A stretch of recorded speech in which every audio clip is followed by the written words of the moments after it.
From the shining domicile that is Pittsburgh Comics, my old-mannered comic shop owner, Colin McMahon, transforms into the world's greatest comic book talking TV host. Join us true believers for Comics Now!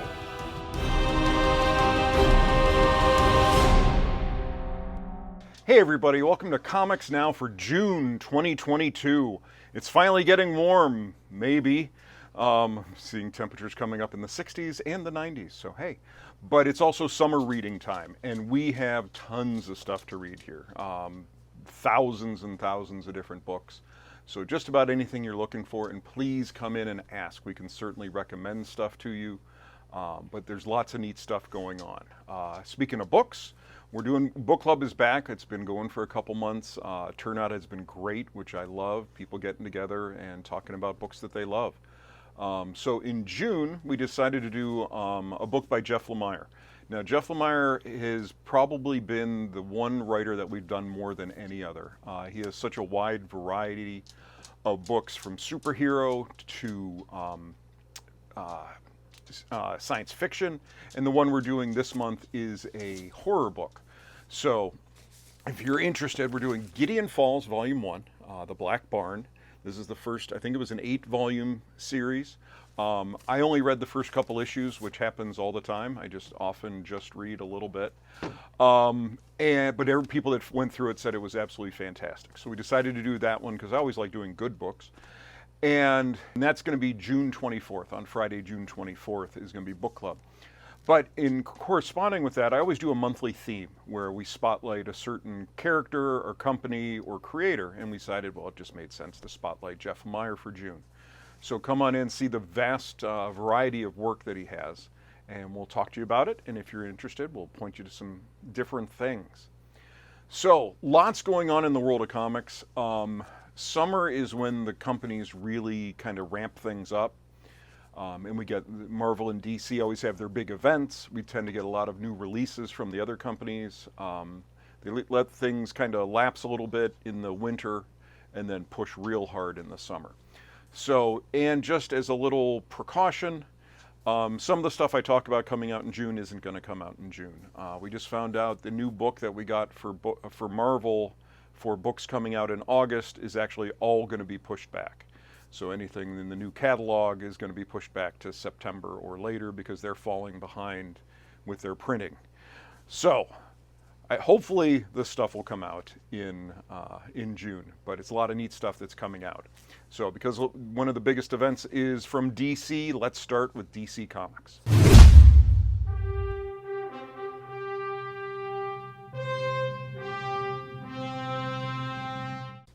Okay, we have Batman 124.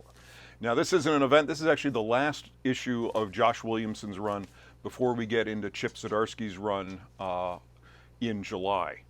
I just was on a Zoom meeting, yeah, even comic book stores do Zoom meetings, with Chip Zdarsky yesterday, and he was talking about his big plans, and it's not going to be a short run. He has lots of plans well into 2023. So, but this is wrapping up Josh Williamson's run. In the aftermath of Shadow War, Batman has returned to Gotham, but now he hears word of strange developments in Bandiza. He's forced to question, has Abyss returned, or has a new hero been born in the dark? And then this is going to lead right into Chip Zdarsky's run. So the big event I was talking about, Dark Crisis #1. This is by Josh Williamson and Daniel Sampere. The event years in the making is finally here. Superman, Batman, Wonder Woman, and the rest of the Justice League are dead. The remaining heroes are left to protect the world from an onslaught of violent attacks by DC's greatest villains. Can the legacy heroes step out of the shadows of the classic heroes to form a new Justice League? And will that be enough to stop a darkness greater than anything they've ever faced from destroying everything? We also have a Dark Crisis Young Justice special. Crises have always had devastating impacts on the generation of heroes that make up the Young Justice, and Dark Crisis will hit them even harder. Tim Drake, Impulse, and Superboy go missing during the Justice League's funeral. The only person concerned enough to find them, Cassie Sandsmark, aka Wonder Girl. But the three boys of Young Justice aren't on this earth anymore. They're on the world of their dreams, one they may never want to leave. Now, there's a movie coming with The Rock. And so, of course, we have to have a new miniseries tying into that, or at least spotlighting the character. So we have a new Black Adam book coming out by Christopher Priest and Rafa Sandoval. There's no forgiveness for Black Adam. This is the reality of Teth Adam, immortal man of indomitable will, must face when he discovers he has been infected with an incurable plague, destroying his immortality. Haunted by the specter of centuries of dark deeds, Black Adam transfers his powers to a worthy successor, who will redeem Adam's legacy and defend their ancestral home of Kahndaq, only to become mystically handcuffed to him when Adam's plague is arrested, giving birth to perhaps the most volatile and dysfunctional super team in DC history. Dun, dun, dun. We also have Flashpoint Beyond 2. We decided to do Flashpoint for the May book club. We're almost at. And I've been rereading it, and I really love this book. It's just so good, and I'm really enjoying Flashpoint Beyond, which is kind of coming back to the Flashpoint world. But in issue 2, as Thomas Wayne investigates the continuing mystery of the Clockwork Killer, another mystery erupts when a strange inmate within Arkham claims that Bruce Wayne is the only Batman that should exist. And Thomas's world is again turned upside down when a new, twisted version of an iconic Batman villain is born. In the Wonder Woman world, Naomi was just crowned Queen of the Amazons, and so she's getting a new book. Nubia may be the queen, but not all Amazon calls Themyscira home, which prompts the new monarch to leave Themyscira for the first time to serve her people in a way Hippolyta never had the opportunity to. Now, as she embarks on her tour through man's world to show off the newly established sisterhood, she will be met with joy, distress, and danger. Poison Ivy is getting her own series too. G. Willow Wilson and Marcio Takara are doing this one. Pamela Isley has been a lot of things in her life. A living god, a super villain, an activist, a scientist, and dead. In a new body that she didn't ask for, and with a renewed sense of purpose, Ivy leaves Gotham and sets out to complete her greatest work, a gift to the world that will heal the damage done to it by ending humanity. June is also Pride Month, and most of the DC books are going to get a Pride Month variant. And in addition to that, we're getting the DC Pride 2022 one-shot with lots of stories about some of the LGBTQ characters done by creators who are as well. So this was big last year, and they have it coming out again this June. We also have a DC Pride Tim Drake special. This is collecting stories from Batman Urban Legends 4 through 6 and 10. Tim Drake's search for a missing friend kidnapped by the villains known as the Chaos Monsters leads Tim to realize his identity as a bisexual man. Multiversity Teen Justice. Now, Multiversity was one of my favorite series, the Grant Morrison book from 2015, and they're revisiting it finally. We have Teen Justice book. Kid Quick, the future state Flash, and their fellow hordes Supergirl, Robin, Aquagirl, Clarion the Witch Girl, and Troy take center stage in a mini-series that rocks Earth 11 to its core. The story begins with an attack by the Hive and ends in the Church of Blood. What is Sister Blood's true mission, along with the lost souls of New York City? Can Teen Justice get through their growing pains fast enough to learn the answer in time to stop it? And what role will the mysterious Raven, the brooding hero who was refused to join the team in the past, play in the ultimate battle? The secrets of Earth 11's newest heroes and villains unfold in DC's most exciting new team title. We also have a new miniseries, Aquaman and Flash Void Song. They descend suddenly from the stars in monumental ships like floating cathedrals. They are touched by a dark, terrible force from beyond our reality. Silent, but for the one note they emit that freezes all motion. Their mission, to draw the Earth and all its kinetic energy and leave it a lifeless husk. They never expected anyone could escape their song, but the Flash was in the Speed Force when they struck, and Aquaman was in the deepest ravine far below the ocean's floor. These heroes have little in common. They've rarely even fought side by side without their fellow Justice League members. Now they must find a way to work together against impossible odds to save our world. DC vs. Vampires is a fantastic book if you're not reading it. It's a lot of fun, great art. But they're doing some one-shots. In May it was Hunters, this one is Killers, by Matthew Rosenberg. In the shadow of the new vampire world order, Harley Quinn rules the human underworld in this age of darkness. She has survived by only looking out for herself, but she might just have found the key to saving the world. And then Milestone has a little kind of catch-up book, Milestones in History. The Dakota universe is built on the shoulders of giants, and it is time for their stories to be told. In this massive, oversized special, a who's who of talent from many disciplines tells the story of trailblazing Black and African figures throughout every era of humanity. So now we move on to Marvel Comics.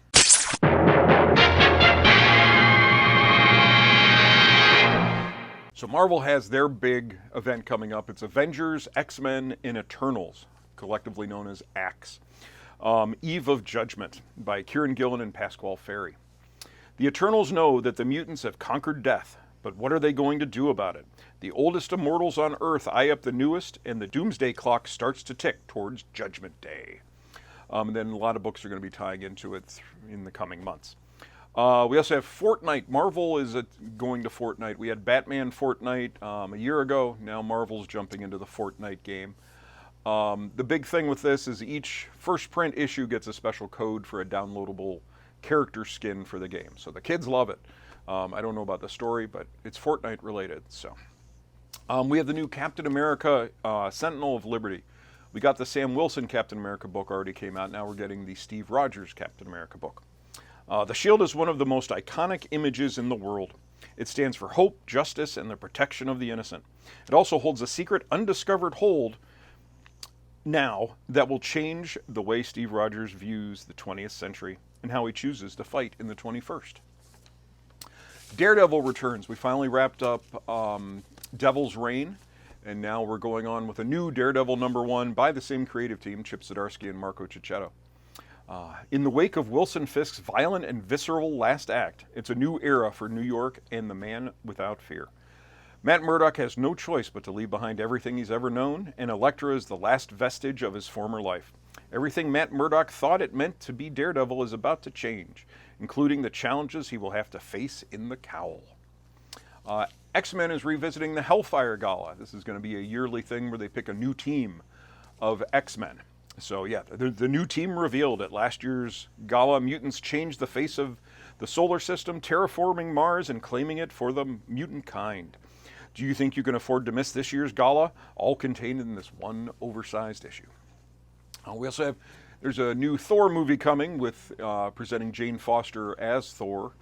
So we get a new book, Jane Foster and the Mighty Thor. When Mjolnir comes crashing through Jane Foster's apartment window, she fears the worst has happened to Thor. As Asgard's greatest enemies, including Hela, Ulik the Troll, and Enchantress, mount an assault on the Golden Realm, Jane must find Thor and save Asgard, even if it means she must once again risk her life to become Thor herself. Hulkling and Wiccan have a one-shot coming. Thor 26 is part 3 of Banner of War. Thor and Hulk's epic rivalry continues in this installment of the character's 60th anniversary crossover celebration. Thanks to Odin, Thor now realizes the gravity of Banner's situation and its connection to that mysterious, violent incident in El Paso. But when Iron Man's interference causes more harm than good, our two rivals face shocking changes that change the stakes of battle for good, leading into Hulk 8, which is the finale of Banner of War. The time for victory has come. In the final installment, Marvel's two heaviest hitters expend their rage in one final brutal brawl that will answer once and for all which of these heroes is the strongest. But in a fight between gods, monsters, and men, what becomes of the victor, the loser, and who really has the authority to decide? Revelations about Hulk's past and choices Thor made about the future will shake Marvel's universe to its very core. We're getting a lot of things shaken to its core this month. Genus Vell returns as Captain Marvel. Peter David wrote this back in the 90s, and he returns. Both now back in the land of the living, Genus Vell and Rick Jones are about to come crashing back into each other. Witness Genus Vell, Captain Marvel returns to the pages of his very own series. Can Rick Jones save Genus and himself before they both fade out of existence? Is Rick's ex-wife Marlo the key? New Defenders series. This has been real fun. Al Ewing and Javier Rodriguez just having fun with these characters. And there's a new one, Defenders Beyond. When Doctor Strange sends a dire warning from beyond the grave, Blue Marvel, America Chavez, Tadia, that's Galactus' mom, Tigra, and Loki assemble to defend reality itself. Now this is interesting. Wild Cards is back. Wild Cards was a series of books, I think it was started by George R.R. Martin, and then many other people have written the series, but it's about his own take on superheroes. And now it's at Marvel, and they're doing it as a comic series. Wild Cards, The Drawing of Cards. This is by Paul Cornell and Mike Hawthorne. Spanning more than 25 novels, more than 20 short stories, released over 3 decades and written by more than 40 authors, the Wild Cards series tells the story of an alternate history in which the Earth is home to superpowered individuals. When a human is infected with the alien wild card virus, the odds are that they will be killed, which is referred to as drawing the Black Queen. Of those who survive, the bulk of them become jokers, left with some strange mutated form. A lucky few are called aces, those gifted with superpowers they can put towards heroes' goals or villainous ones. Now, for the first time in comics, see how the Wild Cards universe began with an adaptation of the very first story. Then we have a Miles Morales and Moon Girl. It's a Moon Girl little kind of series of one-shots featuring different heroes. This first one is with Miles. Join Lunella Lafayette, aka Moon Girl, and her trusty T-Rex sidekicks Devil Dinosaur in their biggest adventure yet. In the first of 3 one-shots, Moon Girl takes on the whole Marvel Universe alongside Miles Morales, the Avengers, and the X-Men. Thor's getting a one-shot, Lightning and Lament, because there's a movie coming. They like to have lots of Thor on the shelf. The mighty Thor has abandoned Asgard and in her greatest hour of need, leaving the realm eternal in the hands of his half-brother Loki, in the absence of its rightful ruler Odin. With Asgard under assault by legions of trolls and Lady Sif hovering near death due to a possibly fatal wound suffered in battle, can anyone save the Golden City from annihilation? A new one, also The Variants. This is by Gail Simone and Phil Noto. This involves Jessica Jones. What would it really be like to meet an alternate version of yourself? Another you who had made different choices and lived a completely different life as a result. That's the question facing Jessica Jones, as what seemed like a routine investigation instead has her encountering the incarnations of herself from across the multiverse. Can Jessica get along with herself? Will she want to kill her other selves? And will seeing the lives she could have led drive her to a self-destructive spiral? Clobbering Time by Steve Skroce. This is a Thing mini. It's clobbering time all the time as Ben Grimm teams up with heroes from across the Marvel universe for big fist-pounding action. But the stakes have never been higher. Ben and the Incredible Hulk are stranded on a distant, ancient alien world where the duo must protect an ancient people against legions of deviant hordes and ultimately face the wrath of a celestial. Luckily, they have 4 fists between them. Ant-Man gets a new miniseries by Al Ewing and Tom Riley. I know one of my customers loves Ant-Man. He's super excited. Flashback to the early days of Hank Pym's career as the astonishing Ant-Man. It's date night for Hank with his girlfriend Janet Van Dyne, but nobody told that to Ant-Man's enemies. Watch as Hank's antagonists band together to finally take down the scientific adventurer. But will anyone come to his rescue? And who is the mysterious stranger who stalks him? We also have Deadly Neighborhood Spider-Man. This is a new series with a little twist on Spider-Man. What is reality and what is dream? What is science and what is magic? At the intersection of all this stars the Deadly Neighborhood Spider-Man. Peter Parker goes to Los Angeles, and what he finds are definitely not angels. The demons waiting for Peter are going to test him like never before. One demon in particular, a very famous one for Marvel and X fans in particular, might just eat Spider-Man alive.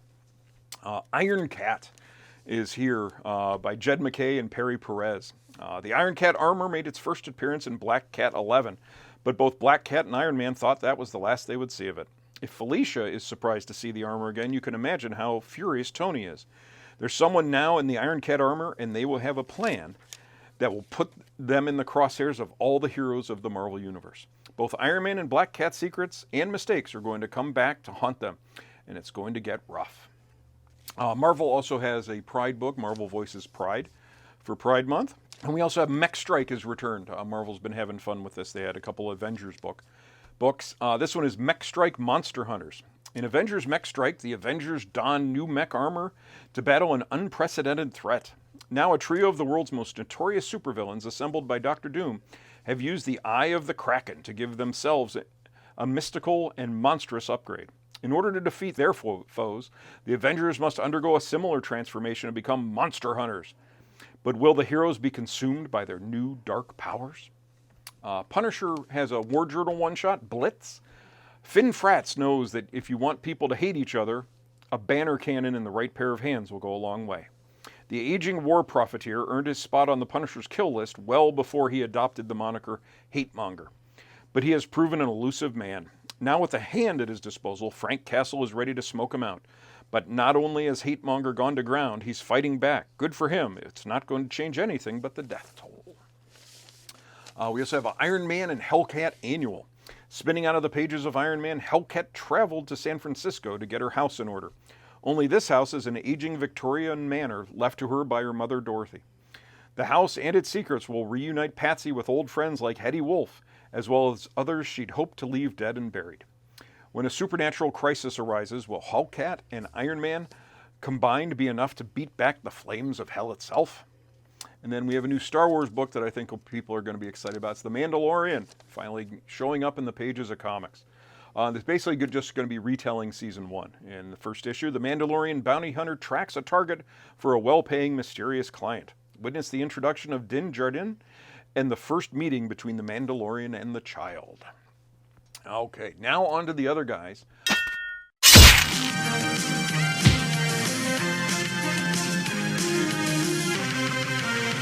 Lots of stuff going on from Image this month. So, at Image, we have Clementine, Book 1. This is by Tilly Walden. This is spinning out of the Walking Dead video game. Clementine discovers new allies, new rivals, and a new love. But as the group tries to build a walker-free settlement in an abandoned ski resort, they soon discover that the biggest threat to their survival is each other. The Closet is a new one from James Tynion. A tale of existential family horror. Tom is moving cross-country with his family and dragging the past along with them. His son Jamie is seeing monsters in the bedroom closet and will not let them go. Chip Zdarsky has a new one called Public Domain. Sid Dallas is responsible for pop culture's greatest hero, The Domain, but his sons Miles and David have a complicated relationship with the creation and its creator. Can they convince their dad to fight for their family's legacy? Skybound presents After School. Morals have eroded, your kids are out of control. Skybound's new horror anthology is going to teach those teens a lesson. In the debut issue, Nora's anxiety prevented her from approaching high school with any degree of confidence. That is until she adopted Janie, an emotional support dog with a winning smile and a killer secret. Beware the Eye of Odin is a new series. When a Viking prince finds the Eye of Odin, he must return it to its rightful owner or face a death of boils and decay. By his side are a one-armed warrior past his prime and a female warrior convinced she's a Valkyrie. Monstrous mayhem ensues. Do a Powerbomb. People are excited about this one. This is by Daniel Warren Johnson, who has a real big fan following. And it's about wrestling. Lona Steelrose wants to be a pro wrestler, but she's lived under the shadow of her mother, the best to ever do it. Everything changes when a wrestling-obsessed necromancer asks her to join the greatest pro wrestling tournament of all time, which is also the most dangerous. We also have Seven Sons. Jay Lee is back on a monthly book doing interiors. Delph, a young man who may be the second coming of Christ, runs for his life as he attempts to learn the truth behind his existence.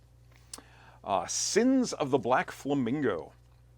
Occult noir, Miami sleaze. Sebastian Harlow is the Black Flamingo, a flamboyant and narcissistic thief who gets his kick stealing mystic artifacts from wealthy and corrupt of Miami's occult underground. When his latest job leads him to his biggest score so far, the hedonistic outlaw discovers something he wasn't looking for, something to believe in. Cyberforce is getting a 30th anniversary special, commemorative edition. Ooh, fancy. The Phalanx one-shot by Jonathan Luna. Spur, a mercenary in modern-day Los Angeles, chases a mysterious villain and finds herself going through a portal and running into a famous superhero team. They realize they have a common goal. And then Undiscovered Country is getting a one-shot about Destiny Man and giving him more backstory. Dark Horse has some good ones. We have Lonesome Hunters, a new one by Tyler Crook. Supernatural fantasy about loss, power, and destiny. An old and out-of-practice monster hunter in hiding crosses paths with a young girl that forces him to confront these chaotic creatures. As the beasts invade their tenement, they set off a supernatural road trip to stop these ancient evils in a story that explores the ways that youth informs adulthood and how early traumas can haunt us in old age. The Ward, #1 by Kavan Scott. ER meets Hellboy, an intense medical drama brimming with fairies, trolls, and real human pathos. St. Lilith's is a secret hospital for supernatural creatures. The personnel are overwhelmed and the facility is underfunded. It's a place and a life Dr. Nat Reeves thought she left behind until a wounded woman with a tail appears on her doorstep. There's 2 new Hellboy books. Old Man Whittier, where he helps a character from a prior book. She has inherited her father's house and he has to come help get all the bad guys out. And then they have another 1957 BPRD story. Dynamite introduces us to Samurai Sonia. You could never have enough Sonia. The Sengoku period of Japan, a time of near constant civil war. Sonia, daughter of a slain samurai, is eager to prove herself worthy of her family's glorious history. But in a desperate moment, Sonia will make an awful deal with a dread sea goddess. Will she be gifted magical armor and weapons capable of slaying mythical beasts? But if she falls in battle, her bloodline will be erased and her family's name will be no more. We also have Vampyverse presents The Vamp one-shot. Torn from the pages of the hit series Vampyverse, meet this reality's version of Vampirella, the Vamp, a mysterious crime fighter in 1930s classic pulp style who could give the Shadow a run for his money. But who is the Vamp? Where did she come from, and how did she become the scourge of all things evil? And what is her terrifying connection to the cult of chaos? Boom gives us Buffy 97 by Max Bemis. That Buffy show, a Fresh Prince of Bel-Air meets Dawson Creek-style teen drama sitcom, is a perfect fit for the Buffster. It's all going well until the cast gets a taste of the supernatural when the audience totally vamps out. The Scooby Gang is forced to learn actual slayage skills on live television from TV Buffy to save their lives, and more importantly, keep the show from being canceled. Aftershock has a couple new ones. A Calculated Man by Paul Tobin. A verifiable math genius, Jack Beans used to run the numbers for the Pinafore crime family, until one day he ran them too well and concluded that the only way out of this life was in a casket or witness protection. So he turned state's evidence and ran. Now the Pinafores are out to end their favorite accountant. Little do they know that Jack's skills with math and his perfect memory have made him a better killer than they ever could have realized. What follows is a journey full of murder, mayhem, and mathematics. Astronaut Down is a new one as well. Douglas Spitzer wants to be one of the astronauts, selected for a crucial mission Pulitzer. And just like astronauts, like Buzz Aldrin and Sally Ride, Douglas is brave, adaptable, and self-sacrificing. He's one of the program's best candidates. But if he qualifies, Douglas won't be traveling through space. He'll be launched into alternate realities on a desperate mission to save Earth from a horrific crisis that has our world on the brink of extinction. Unfortunately, it's a mission where everything will go wrong, where Douglas's training and very humanity will be put to the test, and where a deep-seated secret could sabotage everything. Now, another new one, Where Starships Go to Die. Point Nemo, the farthest oceanic point on Earth from any landmass. A spacecraft graveyard where rockets and satellites can be safely ditched on the ocean floor. In a near future ravaged by climate change, an African astronaut teams with an Indian shipping magnate to mount a dangerous salvage mission to recover the wreck of humanity's first interstellar starship. But what they find is beyond their worst nightmares. Ahoy has a couple new ones. Justice Warriors. Outside the walls of prosperous Bubble City, two dense cops patrol the uninhabited zone, a vast sewer where most of the population lives, many of them mutants. After his partner is killed by a self-driving bus, traumatized veteran Swamp Cop must teach naive rookie Schmidt that the UZ can only be policed by breaking every rule. And then there's another Wrong Earth one-shot, Confidence Man. This is neat. This is by Mark Waid and Leonard Kirk. After a few near-catastrophic mistakes by the stingers of Earth Alpha and Earth Omega, the heroes of both Earths decided to teach their sidekicks some hard lessons. Can these junior partners live up to the expectations of Dragonfly and Dragonfly Man, or will they ultimately be pushed too far? AWA, store favorite, doing really well here as a new publisher, has a new one. New Think by Greg Hurwitz and Mike Diodato.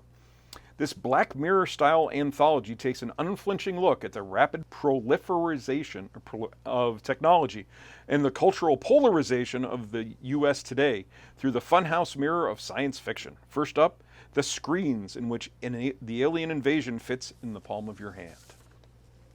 Mad Cave has a new one called Potions. The call to adventure always seems to hang up whenever Randall Gass Jones tries to answer it, leaving him facing a dull future working in his family's successful potion shop.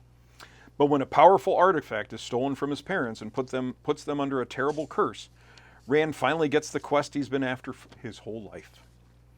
SourcePoint Press has one called The Oblivion Trials.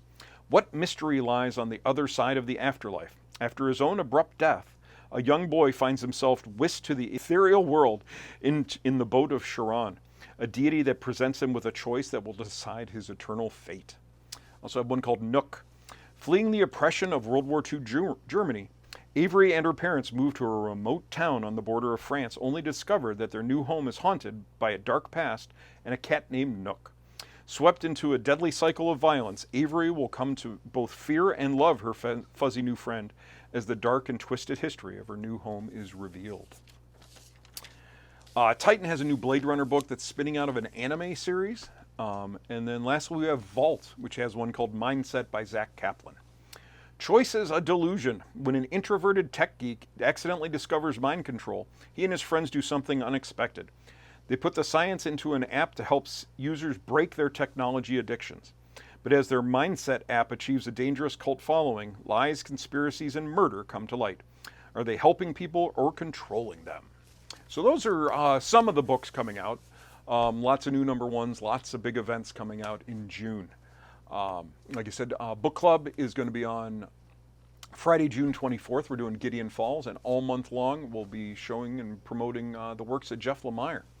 So thanks for watching. If you have any questions, you can reach me at the store. Website's pittsburghcomics.com. Facebook is Pittsburgh Comics.